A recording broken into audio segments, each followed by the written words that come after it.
Hello दोस्तों, कैसे हो।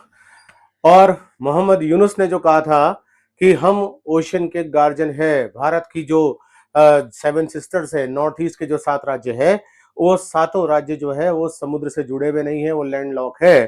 तो भारत सरकार ने कहा कि आओ जोड़ देते हैं और अब वो लैंडलॉक नहीं रहेंगे। या बिल्कुल आपने सही सुना, कोलकाता जो है वो उत्तर पूर्व से समुद्र के रास्ते जुड़ रहा है और ये एक बहुत महत्वाकांक्षी प्रोजेक्ट भारत सरकार ने शुरू किया है और इसके अंतर्गत कोलकाता को हमारे उत्तर पूर्व के राज्यों से जोड़ने के लिए सरकार जो है वो शुरू काम कर चुकी है। आइए जरा देखते हैं कि ये काम किस प्रकार से हो रहा है और क्या इसके सिग्निफिकेंस है इंडिया के लिए।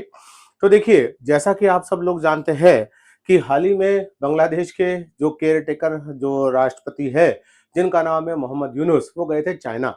और चाइना जाकर उन्होंने चाइना को अपने देश में इकोनॉमी इन्वेस्टमेंट के लिए इनवाइट किया था, जो कोई गड़बड़ बात नहीं है। लेकिन उन्होंने ये भी कहा था कि इंडिया की जो सेवन सिस्टर्स है, यानी कि उत्तर पूर्व के जो 7 राज्य है, वो बेसिकली लैंडलॉक है और इसीलिए वो समुद्र से जुड़े हुए नहीं है और उनको रेस्ट ऑफ द इंडिया से जोड़ने का कोई रास्ता ही नहीं है। बांग्लादेश गार्जियन है, बांग्लादेश चाहे तो वो उससे जुड़ेंगे, बांग्लादेश नहीं चाहेगा तो वो हमारे हमारे सेवन 7 सिस्टर्स जो है, हमारे जो उत्तर पूर्व के राज्य है, वो शेष भारत से नहीं जुड़ सकते, ऐसा उन्होंने कहा था। भारत सरकार ने क्या किया है? भारत सरकार ने एक परियोजना शुरू कर दी है जो शिलोंग को सिलचर और आगे आइजल से जोड़ेगी। मेघालय की राजधानी है शिलोंग, है ना। ये एक हाई स्पीड प्रपोजल है, कॉरिडोर का हाई स्पीड कॉरिडोर होगा। वो किसको जोड़ेगा? वो शिलोंग को सिलचर से, है ना। सिलचर कहाँ है? असम के अंदर। और शिलोंग कहाँ है? मेघालय के अंदर। और फिर बाद में इसी को मिजोरम के आइजल से जोड़ा जाएगा। और उसके बाद जो आपको Kaladan multi modal transit transport project है, जो भारत का म्यांमार के साथ प्रोजेक्ट है, उसके साथ में ये पूरा का पूरा हाईवे जुड़ जाएगा। ठीक है।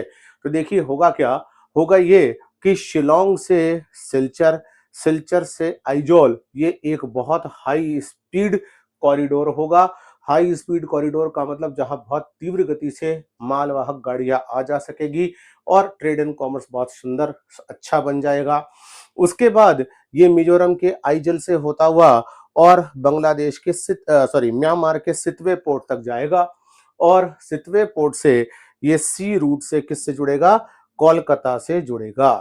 और जब ये सी रूट से कोलकाता से जुड़ जाएगा तो समझ लीजिए कि हमारा कोलकाता, हमारा जो कोलकाता है, वो समुद्री मार्ग से होते हुए भारत के उत्तर पूर्व से जुड़ गया और ये रेस्ट ऑफ द पूरा इंडिया है जो कोलकाता से जुड़ा हुआ ही है। तो जो बांग्लादेश के राष्ट्रपति जी ने कहा था, मोहम्मद यूनुस ने कहा था कि भारत के जो शेष भारत है वो हम उनके उत्तर पूर्व के जो राज्य है, 7 राज्य, उनसे कट ऑफ है, लैंडलॉक है, बिना बांग्लादेश हुए, है ना। या तो सिलीगुड़ी कॉरिडोर से हम आते हैं इस जगह से, तो बहुत सकरा कॉरिडोर है। तो जो सिलीगुड़ी कॉरिडोर है उसके अलावा कोई मार्ग नहीं है। बांग्लादेश गार्जियन है, बांग्लादेश नहीं चाहे तो भारत का, शेष भारत का पार्ट जो है वो हमारे नॉर्थ ईस्ट से नहीं जुड़ सकता है। हमने उनको कहा कि आइए जोड़ देते हैं कालादान मल्टी मॉडल प्रोजेक्ट से। अगर जब ये जुड़ जाएगा तो स्थितियां और बेहतर बन जाएगी। तो एक प्रस्तावित राजमार्ग है जो कहां से कहां तक शुरू होगा? मेघालय के शिलोंग से शुरू होगा और असम के सिलचर तक जाएगा। और उसके बाद ये म्यांमार में जो मल्टी मॉडल ट्रांसपोर्ट प्रोजेक्ट है, जो भारत और म्यांमार की एक महत्वाकांक्षी परियोजना है, उससे जुड़ जाएगा।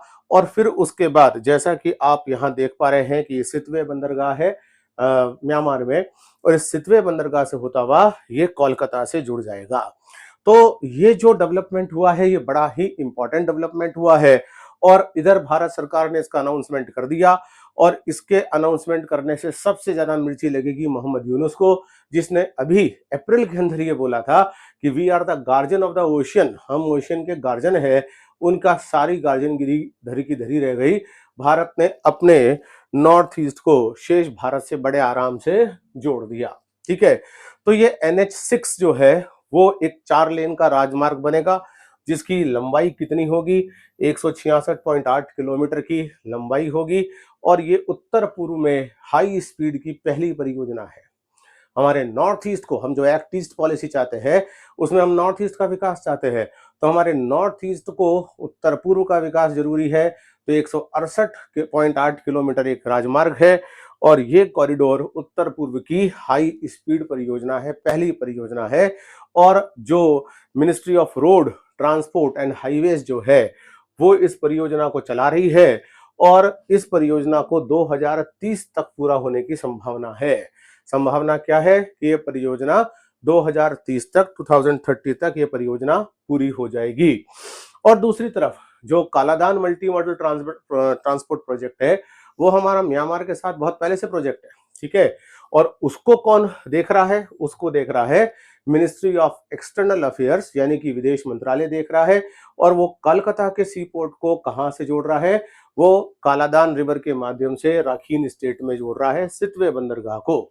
जैसा कि मैंने आपको यहाँ बताया था कि ये एक प्रकार से अगर हम इस डायग्राम को ध्यान से देखें तो इस डायग्राम में साफ दे रखा है कि ये कोलकाता को किससे जोड़ेगा? सितवे बंदरगाह, म्यांमार के राखीन स्टेट में, राखीन प्रोविंस के अंदर जो सितवे बंदरगाह है उसको कौन जोड़ेगा? ये बे ऑफ बंगाल से होता हुआ एक समुद्री मार्ग और उसके बाद कालादान नदी से होता हुआ पूरे बांग्लादेश को जोड़ देगा। लेकिन इंपॉर्टेंट बात है, ये परियोजना जो भारत सरकार ने हाल ही में अनाउंस की है और ये एक बहुत हाई स्पीड कॉरिडोर है जो कि नॉर्थ ईस्ट का पहला कॉरिडोर है। तब सोचिए इस पूरे घटनाक्रम के जियोपॉलिटिकल मायने हैं। पहला, बांग्लादेश जो एंटी भारत एक्टिविटीज करते हुए चाइना तक पहुंच गया और चाइना को एक तरह से उसने इनडायरेक्टली इनवाइट किया कि आओ और एक तरह से हमारे देश में इकोनॉमी हुई को बूस्ट ना करो बल्कि वहां बैठ जाओ और इंडिया की सिक्योरिटी को किस पर लेकर आओ? कॉम्प्रोमाइज करो। हमने बिल्कुल साफ मैसेज दे दिया कि हम बांग्लादेश की इन गीदड़ भटकियों में आने वाले नहीं है। हमने एक ऑल्टरनेट रूट ही डेवलप कर लिया। ये भारत की विदेश नीति में बड़ा शानदार परिवर्तन हुआ है कि अब हम हमारे ऊपर उंगने वाली किसी, जो भी उंगली हमारे ऊपर उठती है, हम उस उंगली को बड़ा माकूल जवाब देते हैं। अब हम एक ऐसे विदेश नीति को नहीं चला रहे हैं जिस विदेश नीति के अंदर चुप रहना ही कूटनीतिज्ञता मानी जाती हो। अब हम बोलते भी हैं और ना सिर्फ बोलते हैं बल्कि करके दिखाते हैं।